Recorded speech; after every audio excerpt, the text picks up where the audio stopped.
अस्सलाम guys, welcome to let's try apple. My name is Sultan Haider. कैसे हैं आप लोग गाइस? आजकल इंटरनेट के ऊपर एक बहुत ज़्यादा हॉट एक न्यूज़ आ रही है कि जी एप्पल जो है 26 जुलाई के बाद अपनी कुछ क्लाउड स्टोरेज की जो सर्विसेज है वो बंद कर देगा। फ़ोटोज़ उसकी में आपकी डिलीट हो जाएंगी और आप जल्दी से अपनी फ़ोटोज़ को सेव कर लें। मैं बड़ा हैरान हूँ मीडिया एजेंसीज़ के ऊपर या जो चैनल्स होते हैं उनके ऊपर कि वो ख़बर इस तरह ड्रामेटिक वे में देते हैं कि बंदा घबरा जाता है कि पता नहीं क्या हो जाएगा, कौन सी हमारी जो तस्वीरें हैं या पिक्चर्स हैं वो डिलीट हो जाएंगी।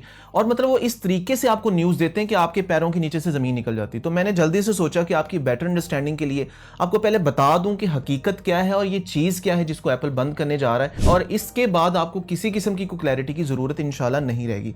तो सबसे पहले तो सुन लें कि एप्पल की जो क्लाउड स्टोरेज होती है, जिसमें एप्पल हमें बाय डिफ़ॉल्ट फ्री स्टोरेज जो देता है वो 5 GB स्पेस होती है, जिसको हम अपने किसी भी तरह से उसको यूज़ कर सकते हैं, चाहे फ़ोटोज़ में यूज़ कर लें, चाहे कॉन्टैक्ट्स में, नोट्स में, मेल्स में, या जो भी छोटी मोटी जो हम चीज़ें यूज़ करते हैं जो 5 GB के अंदर अंदर आ सकती हैं, हम उसमें उसको यूज़ कर सकते हैं।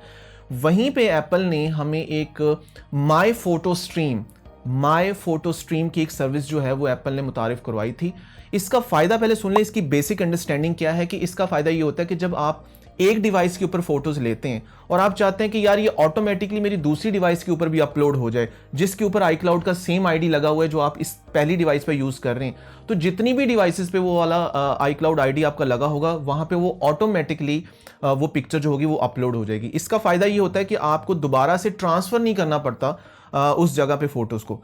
तो इसमें एक लिमिट थी कि 30 डेज के अंदर अंदर, और 1000 पिक्चर की एक लिमिट थी। 30 डेज का मतलब ये था कि फर्ज करें आज आपने एक पिक्चर ली है, वो 30 दिन तक माई फोटो स्ट्रीम की सहूलत में, माई फोटो स्ट्रीम के फोल्डर में हर डिवाइस पे रहेगी, और आप पिक्चर लेते जा रहे हैं और जितनी भी पिक्चर लेते जा रहे हैं वो सारी की सारी पिक्चर जो है माई फोटो स्ट्रीम का जो फोल्डर है, यानी माई फोटो स्ट्रीम का जो फोल्डर होता है ये आपकी फोटोज वाली ऐप के अंदर ही होता है। अब ये वाली जो पिक्चर होती हैं ये ऐसा होता है कि 30 दिन तक रहती हैं, यानी 30 दिन से जो पुरानी पिक्चर्स होती हैं वो ऑटोमेटिकली रिमूव होती जाती हैं, और जो नई पिक्चर्स आप लेते रहते हैं वो फिर आगे ऐड होती जाती हैं। यानी कि इस तरीके से ये सर्विस चलती है। और इसका फ़ायदा ये था कि आपको फ़ोटोज़ को ट्रांसफ़र नहीं करना पड़ता, और आपकी किसी किस्म की क्लाउड की जो स्टोरेज होती है वो आपको नहीं ख़रीदना पड़ती, और ये फ्री ऑफ कॉस्ट आपको ये एप्पल ने ये सर्विस दी हुई थी। बेसिकली ये वाली जो सहूलत है, ये वाली जो आपकी एक सर्विस एप्पल ने दी थी फ्री, वो एप्पल उसको 26 जुलाई के बाद बंद कर रहा है। अब इससे आपके फ़ोन की जो बाकी सारी जो फ़ोटोज़ हैं इस पर किसी किस्म का कोई फ़र्क नहीं पड़ता। जो आपके फ़ोन में पड़ी हुई हैं या जो आपकी iCloud स्टोरेज के अंदर आपकी जो पिक्चर्स हैं सेव्ड हैं, वहाँ पे उसका कोई फ़र्क नहीं पड़ता। अच्छा, फ़र्क कहाँ पे आएगा, ये कहाँ से डिलीट होगी? देखिए, अगर आपने डिवाइस नंबर 1 से फ़ोटोज़ ली और वो फ़ोटोज़ डिवाइस नंबर 1 की ओरिजिनल फ़ोटोज़ हैं, यानी उससे उसने कैप्चर की हैं, वो उसके अपने फ़ोल्डर में भी पड़ी होंगी और माई स्ट्रीम के फ़ोल्डर में भी ऑटोमेटिकली अपलोड हो जाएंगी। इसके बाद अगर किसी दूसरी डिवाइस में आपने वही आईडी साइन इन किया हुआ था तो वहां पे भी वो चली जाएंगी। यही मैंने आपको पहले बताया। तो ये वाली जो फोटोज है ना, ये बेसिकली डिलीट होंगी। अगर आप इनको सेव करना चाहते हैं बाकी डिवाइसेस के ऊपर तो आप माई फोटो स्ट्रीम में जाएं और उनको री एडिट करके या उनको सेव करके अपनी मेन गैलरी में उनको सेव कर लें। इस तरीके से आपकी वो भी फोटोज बच जाएंगी। लेकिन आपकी जो मेन ओरिजिनल डिवाइस है वहां पे ये फोटोज पड़ी रहेंगी, वहां से ये फोटोज कहीं पे भी नहीं जाएंगी। लेकिन हमारी सोशल मीडिया के ऊपर ये मैसेज इस तरह से आ रहा था, एक तो शुरू में कोई क्लैरिटी नहीं थी कि जी बस इतना सा आ रहा था कि किसी टीवी चैनल ने ये बताया कि जी 26 जुलाई के बाद एप्पल का जो एक मेन फोटोज का फीचर है वो बंद होने जा रहा है, आपकी फोटोज डिलीट हो जाएंगी। और यहाँ पे मैं आपको ये भी बता दूं कि 26 जून से एप्पल ने माई फोटो स्ट्रीम के ऊपर जो नई पिक्चर अपलोड होती थी, यानी 26 जून के बाद अगर आपने कोई पिक्चर ली होंगी तो वो ऑटोमेटिकली अपलोड नहीं होंगी।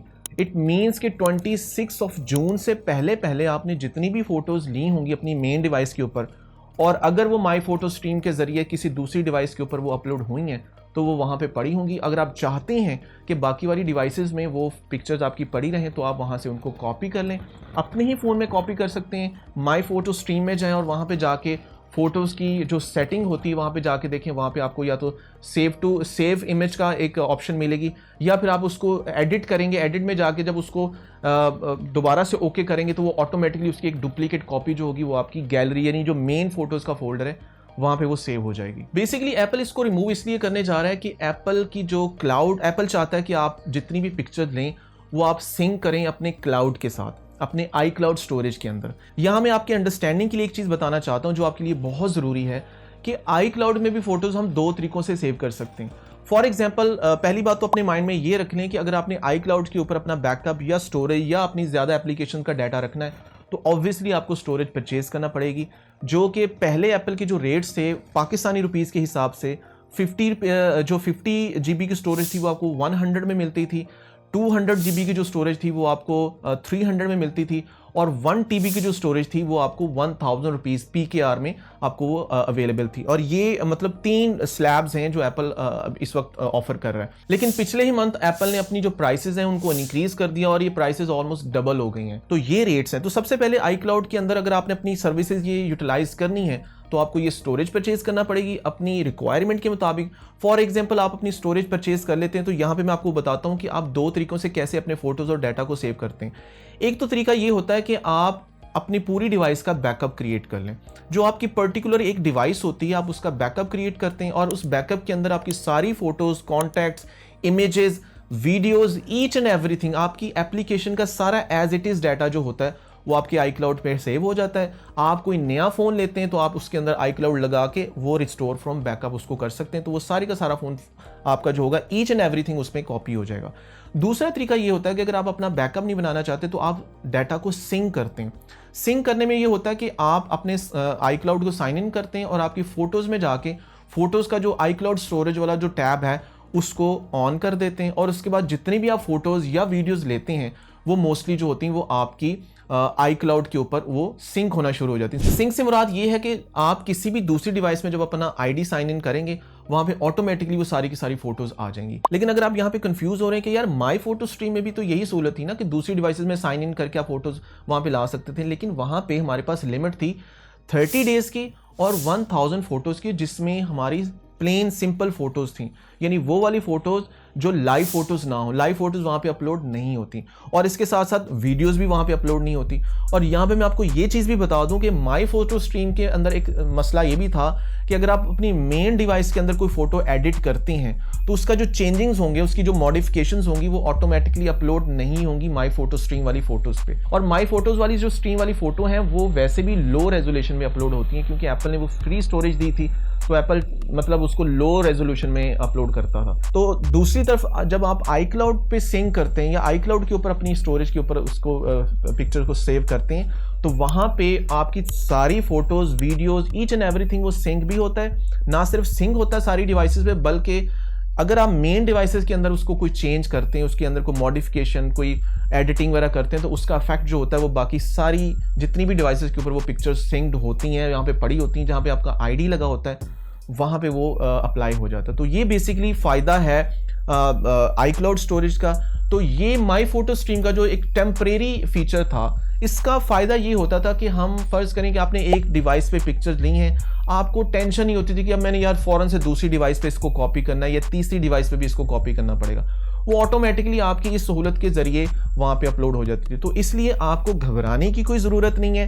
आप पूरी वीडियो देखें, अगर आपको कोई चीज़ या कोई स्टेप आपका छूट गया है, कोई आपको फिर भी अंडरस्टैंडिंग नहीं है तो आप इस वीडियो को दोबारा देखें। और इसके अलावा अगर फिर भी क्लैरिटी नहीं हुई आपकी तो फिर आप मुझे कमेंट सेक्शन में बताएं, मैं आपको वहाँ पे ज़रूर रिप्लाई करूँगा। तो गाइस, वीडियो अच्छा लगा हो तो प्लीज़ इसको लाइक करें, शेयर भी करें ताकि बहुत सारे लोगों को पता चले जिनको इस बारे में बिल्कुल आइडिया नहीं है। और इसके साथ साथ इस चैनल को सब्सक्राइब भी कर दें क्योंकि मैं यहाँ पे इसी तरह से एप्पल रिलेटेड जो कंटेंट है उसके ऊपर वीडियोस बनाता रहता हूँ। आप चैनल को सब्सक्राइब करेंगे तो मुझे भी नई वीडियोस बनाने की मोटिवेशन मिलेगी। तो मिलता हूँ आपसे नेक्स्ट वीडियो में, तब तक के लिए अल्लाह हाफिज़।